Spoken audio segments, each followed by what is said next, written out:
You're listening to AudioMag, Magazines Canada's podcast. I'm Evan Dickson, Director of Business Development at Magazines Canada, and I'm here today with Delon Rashid, President and Managing Partner at Turnkey Media Solutions. We're going to discuss starting a new B2B magazine company with established brands and, of course, managing the challenges of the COVID-19 pandemic. To start us off, let's hear the origin story, Delon. How did Turnkey Media come to be? Well, thanks a lot for having me. I'm glad to be with you guys. So the story is, it's kind of funny, actually. It all kind of started on a whim, if I could say that.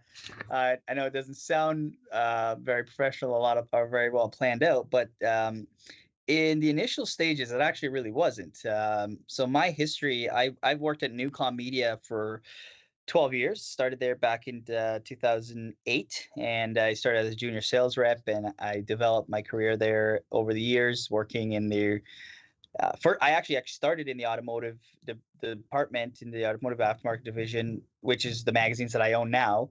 And I moved over on the trucking group, worked there for several years. Then I managed, in my last position, I managed 3 supply chain magazines.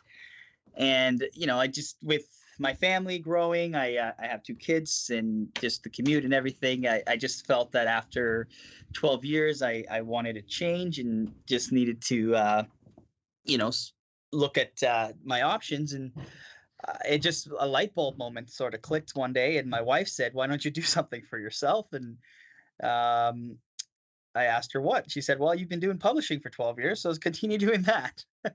And I texted my business partner and said, "Hey, how do you feel about coming into business with me and starting a publishing company?" And he called me back right away and just said, "I'm in." And he hung up the phone. And I wasn't really sure where to go from there. So the next week, I scheduled a meeting with Joe Gliona, president of Newcom, and we sat in his office, and I told him kind of where I was at and how I was feeling and how I wanted to sort of venture out on my own and do something for myself. And I could not believe the overwhelming support I got from them. And they supported me all the way through. And he said, "Yep, sure, whatever you want, you got it." And we started talking about these magazines. So the 2 magazines that I acquired and I currently now publish are Cars Magazine and Jobber News Magazine. Both were formerly published at Newcom, and so those are the books that I started talking to Joe about, and they graciously agreed to sell it and help us start up the company. So this was September of 2019, and that we went in with the initial idea, and 2 weeks later we shook on it and said, "You have a deal." And I started working on the magazines back in October of 2019, but didn't take possession and ownership of them until January 1st, 2020. So it was a very, very quick transition, actually, from a simple text message to starting a company and buying a couple magazines. It went very fast and sort of snowballed as soon as we started talking about the idea, and just took it from there and ran with it. And, here we are a year and a bit later. Well, congratulations. Sounds like your wife's pretty smart. She is. She's a nurse, actually, at Sick Kids, so I tend to listen. Excellent. What is the editorial slant of the 2 magazines, and what's a jobber, for example? Okay, so the 2 magazines are, as a whole, covers the entire aftermarket, the entire automotive aftermarket in Canada. However, the publications differ based on the audience in terms of the different segments of the aftermarket. So the Jobber News is more of a higher level magazine that targets the wholesaler, the distributor, the supply chain side of the market is probably the best way to describe it. A jobber is a term that's used in industry widely. They are the wholesaler or parts sales, I should say. And Cars is the technician magazine. So that one is targeted to the shop owners and the shop management. And the editorial differences between the 2 magazines, it is very distinctive between the 2 books. You'll find that Cars targets more of how to run a shop and types of things you would find within a shop, whereas Jobber News is more higher level on a B2B business standpoint. And what made you choose those titles in particular? Why did you decide to make automotive aftermarket your niche? That's a good question. It's a very good question. So when I started actually at Newcom, as I said, I worked in the automotive magazines. I worked in the automotive aftermarket for a year and a half. So that's where I actually got my start in the publishing industry. I was a junior sales rep on the magazine. Back then, it used to be called Canadian Technician. And, I moved off of that. So I hadn't been in the industry for about 10 years. But my business partner, Peter Balmer, he was the managing director for the automotive books that I purchased. So he actually managed these books for the last 3 years before we acquired them. And when I started the conversation with Joe Gliona, I wasn't really sure exactly of what exact titles I was going to be getting into, and that, to be honest, I didn't know if they were willing to part with the magazine at the time. We went into it just with an open mind and said, well, we want to. The idea wasn't necessarily to stick to a specific industry. Was I really wanted to get out on my own and have a publishing company in any B2B media. I just went to this market because I thought that this was something that I was familiar with. Also, my business partner, it was an easier decision because my business partner managed these books for the last 3 years. So he already had all the contacts. He already knew the industry. We knew what the market was in terms of revenue, and we knew who the big players are, who the customers are, who our readerships are. And I just felt that it was the easiest transition, I would say, to go from working for Newcom to working for ourselves, because it was an industry that was already developed by Peter, and it was an easier transition for us to enter into the aftermarket. Now, you asked the question of why this industry. It wasn't one specific reason over the other. It was, at the time we felt that it was the best decision for us. It was one of the magazines that are the industry magazines that when we discussed it with Newcom, they were willing to help us get going with that industry. Like I said, they were very supportive with us from the very beginning, and this was one of the ways that they helped us, was allowing us to buy their magazines. Actually, essentially, I mean, they had no reason to sell it to us, but they saw the passion that we had, and they saw that what I envisioned for myself and what we wanted to do, and they were very supportive, and they said they were willing to part with those books and help us in whatever way we needed to get going. And they did. They actually were very supportive of us, and they've helped us a lot to get where we are now. And the intention is to actually try and take this and grow from here. So who knows? You might be talking about some other magazines down the line. I don't know where we go from here, but the idea is to use this as a platform and to start in an industry that myself and my business partner was familiar with, and eventually we hope to grow our company and move into maybe different industries, different properties, and see where the future goes. All right, that sounds really exciting. Since you took over these established brands, is there anything that surprised you? Anything that you would do differently? At this point, when we first took them over, the idea for last year, for 2020, was to really just get a foothold. Because my partner, he was already in the industry, it was an easier transition for him. Myself, being out of it for 10 years, I really had to get up to speed very quickly back. So I started back in 2019 in the fall to really get entrenched back into industry. So I went down to our big trade show, which is down in Vegas every year. So we didn't have it last year, obviously, with COVID. So it was really difficult to try and do anything big last year. However, we really wanted to just focus on getting the magazines the best that we can get it under our umbrella. So as you said, these are established brands. So Jobber News this year actually will be 90 years. So the magazine is the oldest magazine in the automotive aftermarket. It's the most recognized brand out there. So there's not really much we need to do differently there. Cars was an amalgamation of two former automotive aftermarket magazines that targeted the shop. So SSGM and Canadian Technician. So when Newcom bought SSGM, they merged it back into one magazine, which was formed in 2015. So the Cars brand is fairly new, or newer to the industry than Jobber News if you do the comparison. However, it was amalgamation of two very well-known brands. And each property on their own are very well established. We have the largest lists in terms of circulation in the country. We have the most recognition in terms of branding across both sector of the market. And there's not really much that we had to do differently.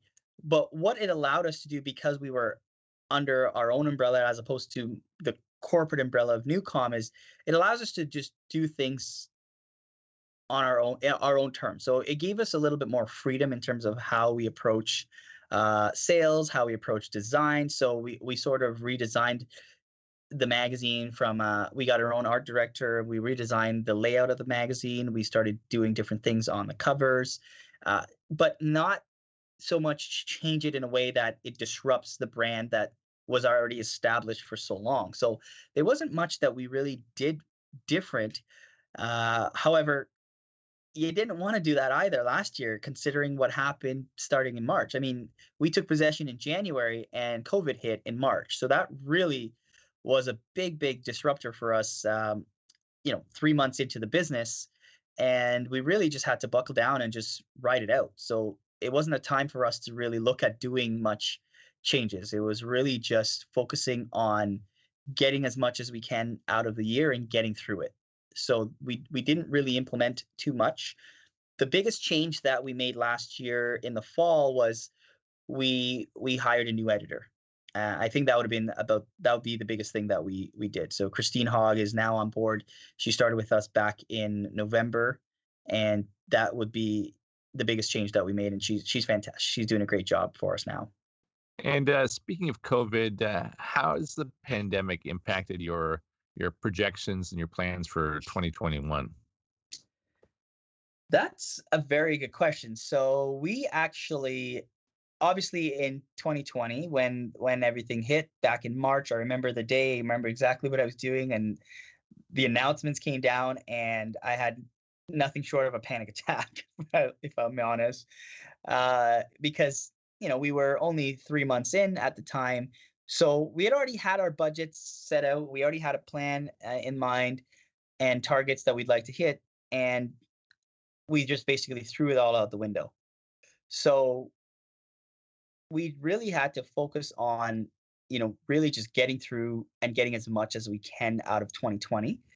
Coming into 2021, the focus for us, really, we actually have a very positive outlook on it, because one of the good things that happened for us in 2020 was there's a lot of confusion in the very beginning of the year when the announcements were made. However, the government of Canada and AIA, they really lobbied to make the automotive aftermarket an essential service. So it was deemed an essential service. So there was a bit of a shutdown initially, but it only lasted about a week, maybe 2 weeks at the most. It did impact a lot of the advertisers. However, because the aftermarket is deemed an essential service, we're not impacted the same way as, say, the OEM side, like car dealers, for example. They were shut down for much longer. So we found that there was actually an uptake and a surge in business in the second half. So there was a lot of people coming back to the market.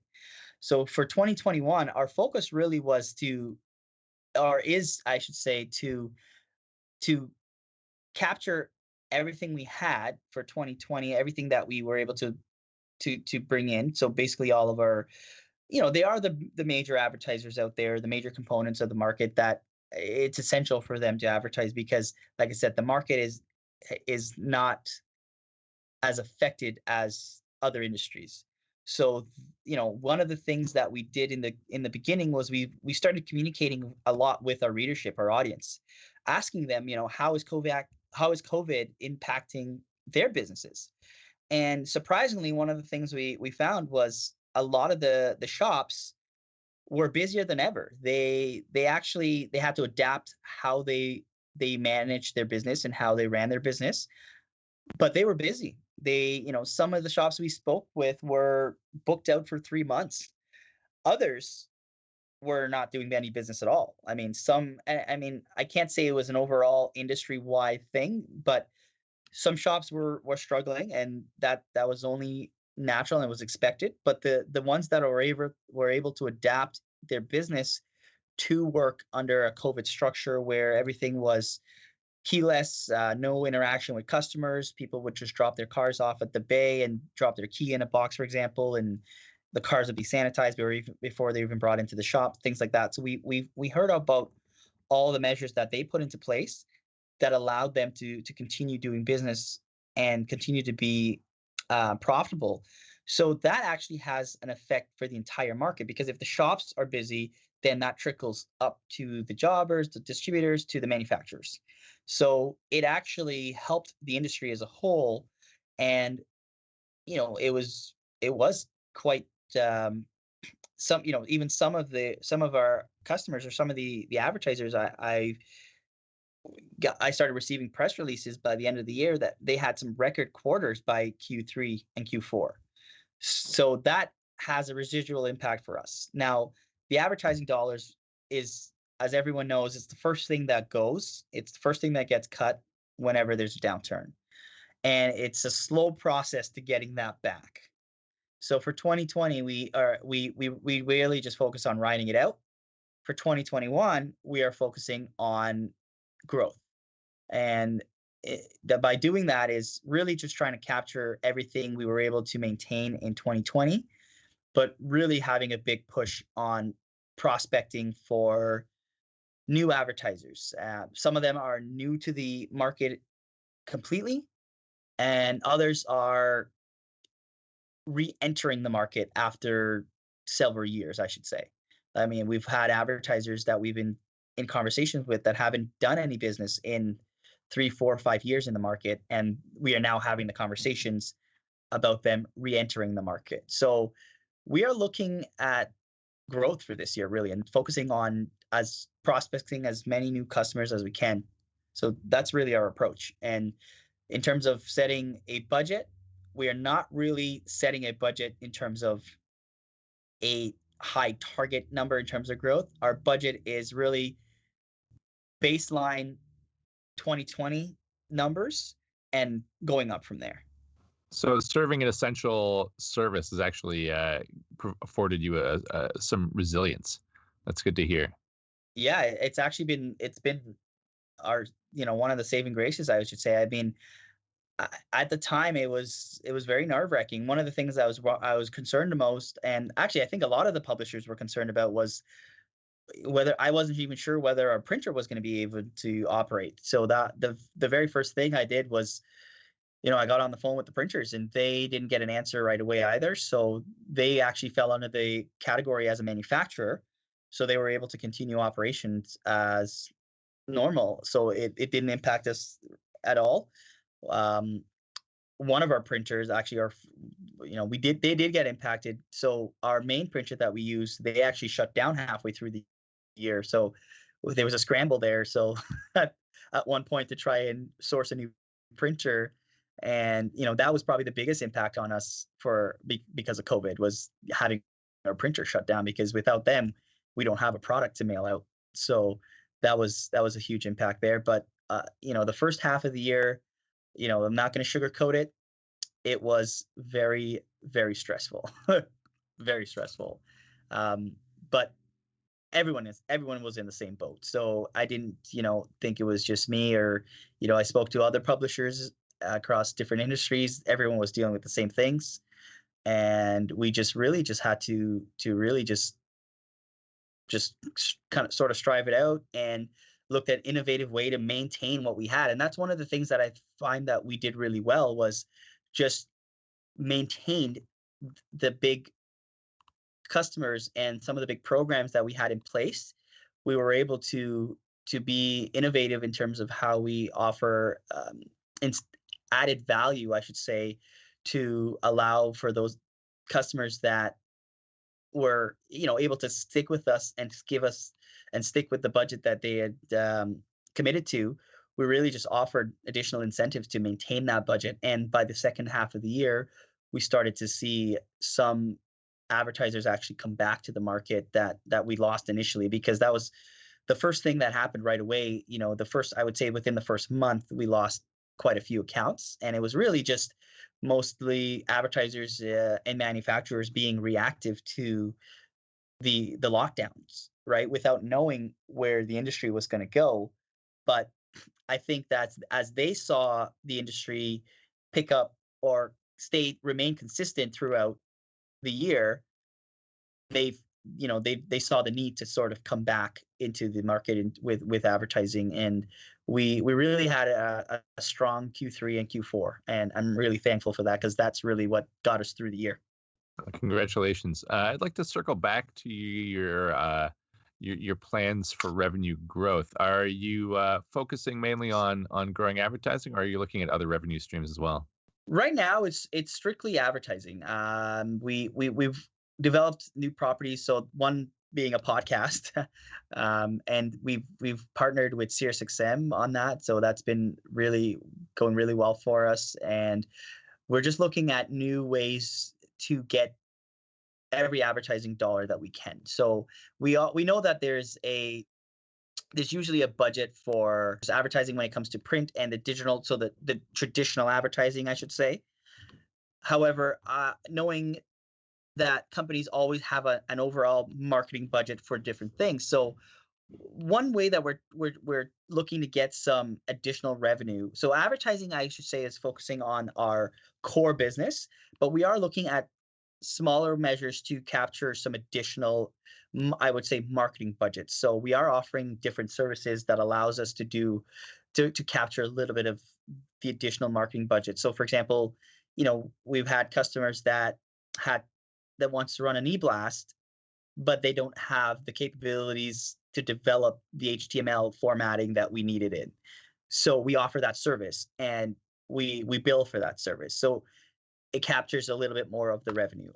We offer creative design because we have a creative director that's fantastic in terms of turning things around, and he has several people that we can subcontract work out to, so we can offer additional service to capture additional revenue.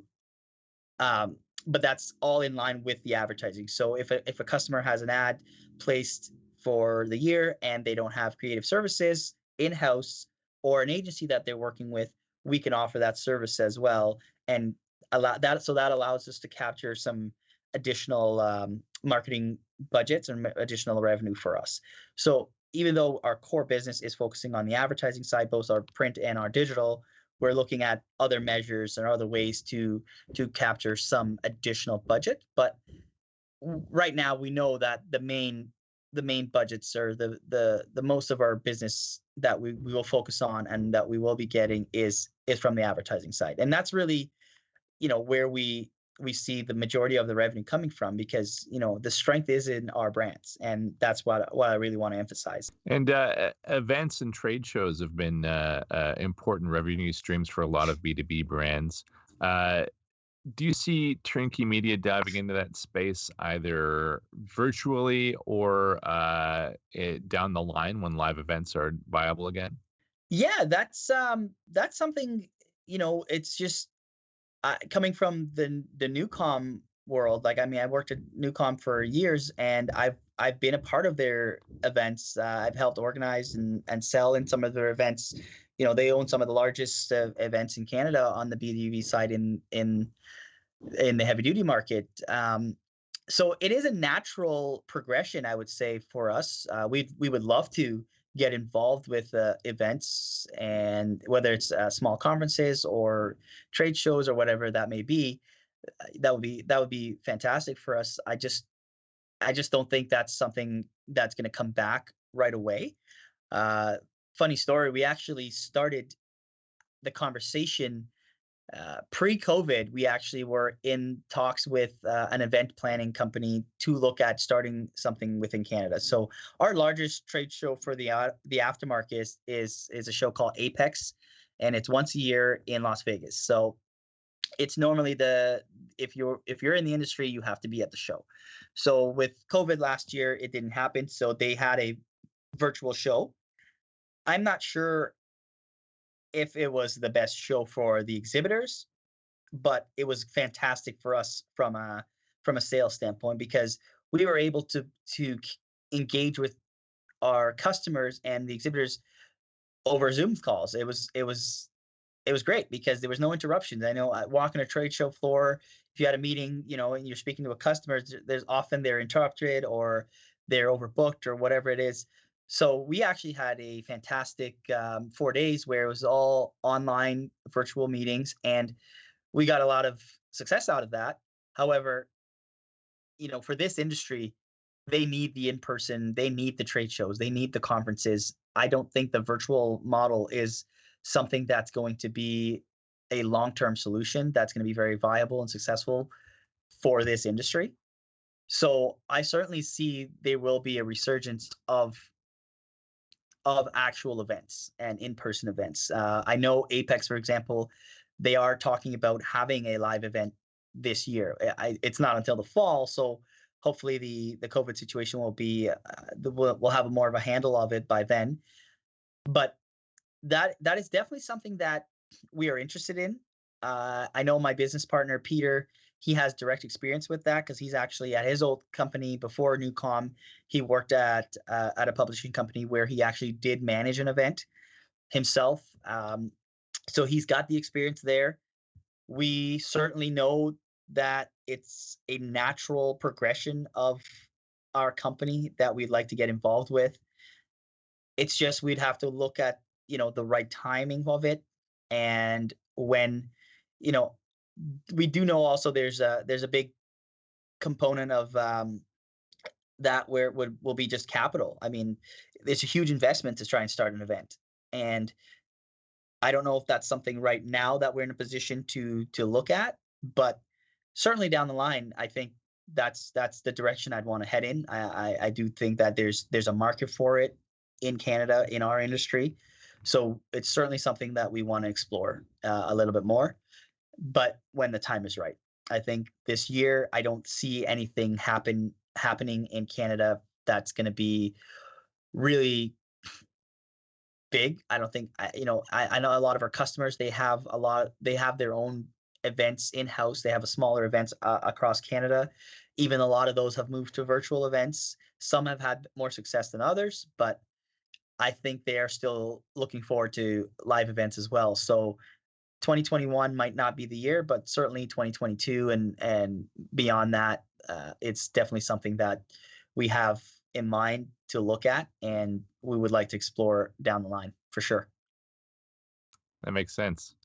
What about how your readers access your content? Has that been affected by the provincial lockdown? Not really, not as much as we actually thought it would. Like I said, we being an essential service, everyone are still going to work. So, we're targeting people that are still in their offices, or I say office, but their shops and the jobbers. Like everyone actually remained open. So it's not an industry where people are working from home.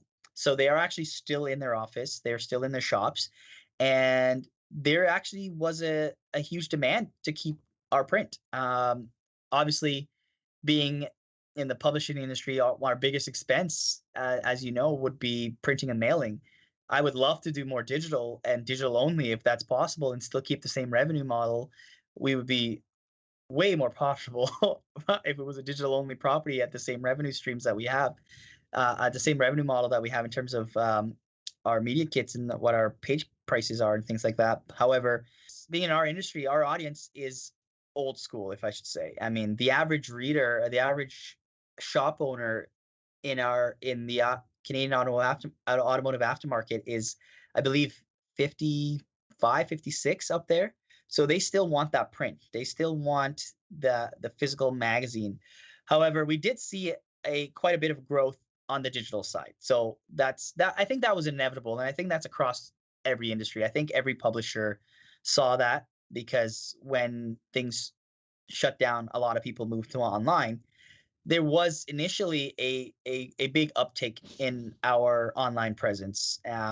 We normally put out a lot of content on our website every day, anyways, but we did see a spike in the early stages of COVID. And one thing that helped was, as I said, we started communicating a lot with our readers. So we actually opened up a portal online that allowed our readers to communicate directly with our editor. So we would ask them, what are you doing to deal with COVID, and how are you adapting your business? And we saw a lot of feedback. So a lot of shops were engaging with us directly through our website as well as social media. And so we did see a big increase there. However, there's still a huge demand for print. Our audience back in 2018, I believe, the Magazines Canada did their survey on the B2B market, the readership survey that showed readership trends in B2B across Canada. And Jobber News, our magazine, Jobber News, was actually included in that study. And at the time, I believe it was 79% of readers in our industry, in the Jobber News market, responded that they preferred print over digital. Think about that. 79% of our audience still would rather print over digital. We know everything is going digital. We know a lot of other industries are moving towards more digital and digital only properties.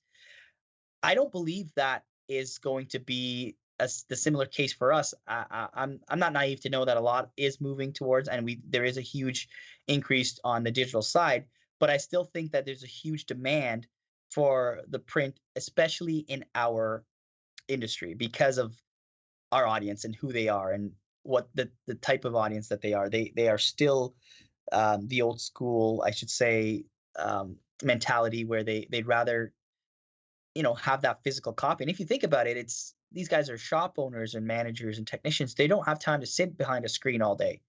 They read our magazine on their lunch breaks, or, funny to say, bathroom breaks. It's I like that, and I'm still very old school. I may be young. I'm still considered that millennial, under that millennial age group.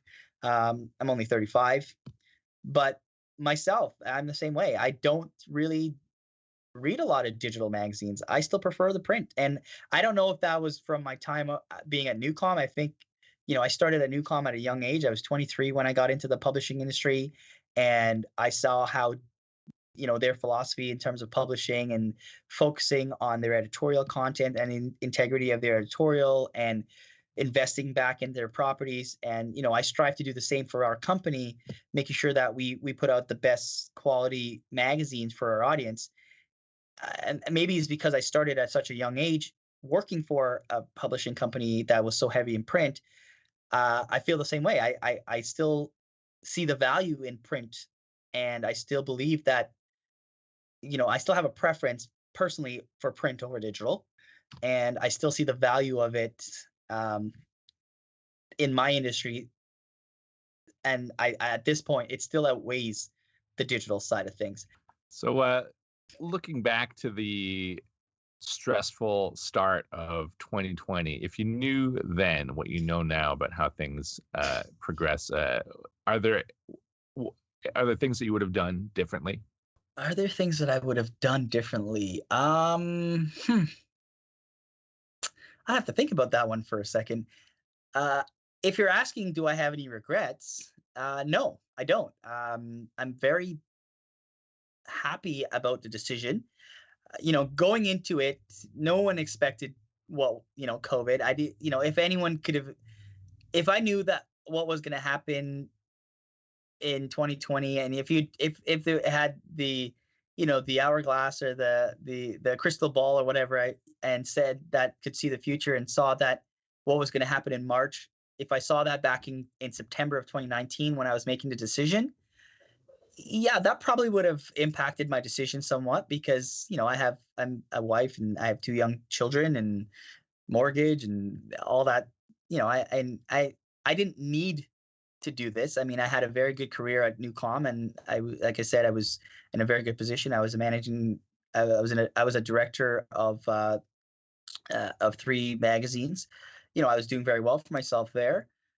It was just more of a personal decision, and if had I known that in September of 2019, would that have swayed my decision somewhat? Maybe, but where I am now, and the fact that we were able to get through 2019 the way we did, I'm very proud of that fact. I think my business partner and I have, we put in a lot of work. There was a lot of stress. We had a lot of support behind us. Newcom being a big factor behind that, and my wife, I mentioned her pushing me to get into this in the beginning. We had a lot of support system behind us, and sitting here today, I can honestly say that no, I don't think I would have done any. I don't think I would do anything differently because I think we did everything we had to get through 2020, and I don't know if we could have done it any better. Maybe ask me this a year from now and see if we'll do anything different for 2021. But for 2020, I think we did everything right and the way we had to do it, and I can proudly say we made it through it, and we actually turned a small profit. I don't think a lot of companies actually could say that. We got through it. We managed to pay down some of our debts. We managed to pay ourselves a little bit. We established some very strong relationships with our customers. We established a really good foothold and some good relationships with our readers. And I don't think there's anything that well, I don't really know if there was anything that we could have done differently. Getting through 2020, I think, is definitely an accomplishment unto itself. With a lot of support system behind us, we were able to get through it. So now I just look for the future and where to go from here. Fantastic. That's a perfect segue because I'd like to do a 180 and instead of looking back, look to the future. I just have a couple more questions. If you could get out your crystal ball, how do you see B2B brands changing as the impacts of the pandemic continue to unfold?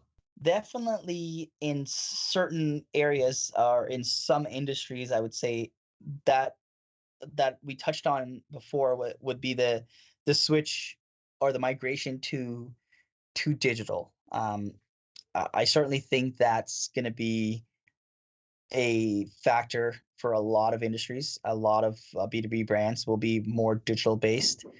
I do believe the concepts of the virtual trade shows will stick around in some sense in some areas, but I don't believe it's going to be viable for every industry.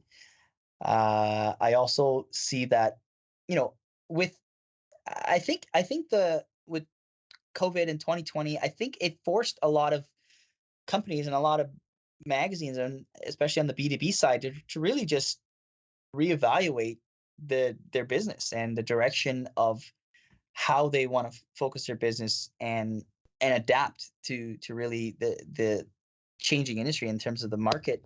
I do believe, obviously, like I said before, our audience right now is, the average age is in their 40s, 50s. But as that move forward and as technology progresses in our industry, you're going to find we're going to have a younger audience as well. So we are going to have to figure out how to adapt and move forward to serve that audience because they may not be as no, they may not be into the print as it is now.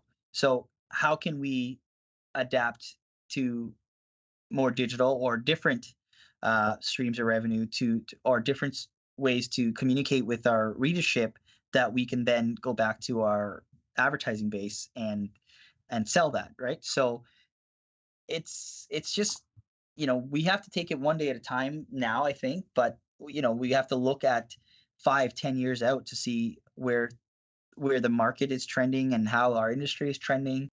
Right. Thank you so much for joining us today, Delon. It's been a real pleasure to speak with you. Do you have anything you'd like to promote to our audience? Well, I'd love for you to check out our magazines. If you is Cars and Jobber News, and our website is autoserviceworld.com. And I would love to. Well, one of the things I'd love to get more involved with Magazines Canada, and just sort of, I know it's a big community out there of publishers, and I'm sure there's a lot that I can learn, and that my partner and I can learn in terms of how to grow our business and move forward. So certainly looking to be more involved with Magazines Canada and get to know a lot of the other publishers out there. So that's great to hear. Thank you. Please don't forget to subscribe, rate, and review AudioMag on Apple Podcasts or wherever you get your podcasts. Follow Magazines Canada on Twitter, Facebook, and Instagram at Mags Canada, and on LinkedIn as Magazines Canada for more magazine news and resources. Thanks for listening, and thank you again to Delon for joining us today. AudioMag will be back in March for our last episode of this season. AudioMag is a Magazines Canada podcast produced by Messenger Bag Media. We recognize the funding of the Canadian Department of Heritage through the Canada Periodical Fund.